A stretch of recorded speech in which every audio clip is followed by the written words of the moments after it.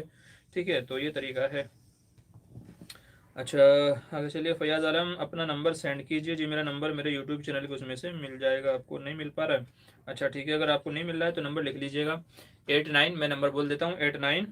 ٹھیک ہے، لکھ لیجیے گا 8923896749، ایک بار پھر سے ریپیٹ کر دیتا ہوں، آپ لوگ لکھ لیجیے گا 8923896749، یہ میرا نمبر ہے، کالنگ نمبر بھی یہی ہے اور واٹس ایپ نمبر بھی یہی ہے، تو اسی پر آپ واٹس ایپ اور دوسری چیزیں کر سکتے ہیں۔ اچھا محمد ساجد کیا کہہ رہے ہیں، آپ کی شادی کتنی سادگی سے ہوئی تھی؟ محمد ساجد کہہ رہے ہیں کتنی سادگی سے ہوئی تھی، بھائی جو لوگ شامل تھے ان سے پوچھ لیجیے گا، یہ میں کیا بتاؤں گا، جو لوگ شامل ہوئے تھے آپ ان سے پوچھ لیجیے گا، ٹھیک ہے، میں نے تو ولیمہ کیا تھا،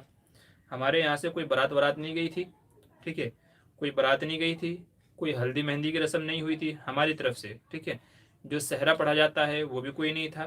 شادی بیاہوں میں جو جہیز کا لین دین ہوتا ہے وہ ہمارے یہاں نہیں تھا، ٹھیک ہے، ہم نے صرف ولیمہ کیا تھا، ہمارے ولیمے میں ہمارے سسر صاحب نے ان کی طرف سے جو مہمان تھے ان کو بھی شامل کر لیا تھا، اور ولیمے کا جو خرچہ تھا کچھ انہوں نے اور کچھ ہم نے، دونوں نے ملا کر کے ہمارے اس طریقے سے کام ہو گیا تھا، ہماری طرف سے نہ برات نہ کچھ اور کچھ بھی نہیں تھا، ٹھیک ہے، گھوڑی چڑھنا بینڈ باجا کرنا ہے کچھ بھی نہیں تھا، اللہ گواہ ہے، اور جو ہمارے نکاح میں جو شامل تھے آپ ان سے پوچھ سکتے ہیں، ہمارا نکاح مسجد میں ہوا تھا، جمعے کی نماز کے بعد میں مسجد میں ہوا تھا، اور ہم نے اپنے ایک استاد، ہمارے استاد تو نہیں ہیں لیکن میں ان کو استاد کے درجے میں ہی مانتا ہوں، مفتی اسد صاحب گجرات کے اندر دارالعلوم نام سے جو مدرسہ ہے، تو وہاں پر استاد حدیث ہیں، تو اپنے نکاح کے لیے میں نے ان کو بلایا تھا، جمعے کی نماز کے بعد میں جس مسجد میں امام ہوں اسی مسجد میں تمام لوگوں کو روک کر کے کہ بھائی سنت نوافل بعد میں پڑھ لیں، پہلے یہ نکاح کی مجلس ہے، تو بڑی سادگی کے ساتھ میں نکاح ہو گیا تھا، اور شام میں جو ہے اگلے دن جو ہے وہ ہمارا ولیمہ تھا، اگلے دن ہمارا ولیمہ تھا، تو اسی ولیمے میں سارے کام ہو گئے تھے، تو جو حضرات ہمارے نکاح میں شامل تھے آپ ان سے پوچھ لیجیے گا، اس میں کوئی جھوٹ نہیں ہے، کوئی اس طریقے سے نہیں، تو یہ اس طریقے سے ہم نے اپنا نکاح کیا تھا، اب آپ اس کو جو چاہے وہ سمجھ لیجیے، ٹھیک ہے، ہمارے اپنے حساب سے تو سادگی کے ساتھ ہی تھا، کیونکہ کسی کے اوپر کوئی خرچہ نہیں ہے، ولیمہ سنت ہے وہ ہم نے کیا تھا، اس کے علاوہ کوئی فضولیات اسراف فضول خرچی نہیں ہوئی ہے، لائٹیں جلانا، بھنگڑا کرنا، ہلدی مہندی لگانا، یہ سب چیزیں کچھ بھی نہیں ہوا تھا، اللہ گواہ ہے، ٹھیک ہے، تو اسی طریقے سے لوگوں کو اپنی شادی سادگی سے کرنی چاہیے۔ اچھا احمد سلطان کہہ رہے ہیں مجھے قرآن کی تجوید کو بہتر کرنا ہے، کہاں سے کیا جائے، کہیں آن لائن آپ کی نظر میں؟ جی دیکھیے بہت سارے ایسے اساتذہ ہیں، بہت سارے ایسے لوگ ہیں جو آن لائن تجوید کے ساتھ میں پڑھاتے ہیں، ٹھیک ہے، تو اگر آپ کو کرنا ہے، بہتر کرنا ہے تو ان لوگوں سے رابطہ کر لیجئے، اگر کوئی آپ کے رابطے میں نہیں ہے تو مجھ سے رابطہ کیجیے گا، انشاءاللہ پھر میں آپ کو گائیڈ کروں گا، میں آپ کو بتاؤں گا، ٹھیک ہے، تو پہلے تو آپ خود ہی تلاش کریں، اگر آپ کو نہیں ملتا ہے تو پھر انشاءاللہ مجھ سے رابطے کیجیے گا، میں بتا دوں گا، بڑی اچھی کوشش ہے، ہونا بھی چاہیے کہ قرآن ہمارا معجزہ ہے تو اس کو درست کرنے کی اور صحیح پڑھنے کی کوشش کرنی چاہیے، ہم کو صحیح طریقے سے پڑھنا چاہیے۔ ہاں ابو بکر کیا کہہ رہے ہیں، قیامت میں سب شامل ہوں گے زندہ اور مردہ؟ جی ہاں سبھی شامل ہوں گے، قیامت میں حضرت آدم سے لے کر کے آخری جو آدمی ہوگا تمام آدمی قیامت میں حشر کے میدان میں جمع ہوں گے، اور ایک ایک بندے سے حساب و کتاب ہوگا، پھر جیسا جس کا حساب ہوگا ویسا اس کے بارے میں فیصلہ ہو جائے گا، جنتی ہے تو جنت کا، جہنمی ہے تو جہنم کا فیصلہ ہوگا، تو کسی کو نہیں چھوڑا جائے گا، کسی کو نہیں بخشا جائے گا، سب کے تعلق سے فیصلہ ہوگا۔ اچھا جی کچھ اور سوالات ہمارے ہیں، ٹھیک ہے، تو ان کو کر کے پھر اجازت چاہوں گا میں۔ ابو سید انصاری جزاک اللہ مفتی صاحب، اللہ آپ کی اور میری ملاقات کروا دے انشاءاللہ، جی ضرور بالکل، اللہ آپ کی نیک تمنا کو قبول فرمائے۔ ایم ڈی آصف راؤ کہہ رہے ہیں السلام علیکم ورحمۃ اللہ وبرکاتہ، مفتی صاحب کیا مرد کے لیے داڑھی پر کلر وغیرہ کر سکتے ہیں اور کون سا کلر کریں؟ محمد آصف شیر پوری مظفر نگر، جی دیکھیے داڑھی میں اگر کلر کرنا ہے تو اس کے لیے سب سے بہتر ہے مہندی لگانا، ہم نے اکابرین کے اپنے بزرگوں کو داڑھی میں مہندی لگاتے ہوئے دیکھا ہے، تو مہندی لگا لیں گے تو داڑھی کا کلر جو ہے وہ ریڈ کلر کا ہو جاتا ہے، براؤن کلر کا ہو جاتا ہے، ریڈ کلر کا، تو داڑھی اچھی لگتی ہے، خوبصورت لگتی ہے، باقی اس کے علاوہ کالا کلر کروانا تو جائز ہی نہیں ہے، اور اگر آپ دوسرا کوئی اور کلر جو ہے کروائیں گے تو بجائے خوبصورتی کو اور بھدا لگے گا، تو اس لیے مہندی کلر، مہندی لگانا یہ سب سے بہتر طریقہ ہے، اور اس کے اندر بڑی خوبصورتی ہے، تو اگر آپ کے بال وائٹ ہو گئے ہیں یا آپ کالوں کو ہی دوسرے کلر میں بدلنا چاہتے ہیں تو پھر اس کے لیے سب سے اچھا طریقہ کیا ہے کہ آپ مہندی لگا لیجئے، ٹھیک ہے، تو مہندی کلر سب سے اچھا ہے، سب سے بیسٹ ہے۔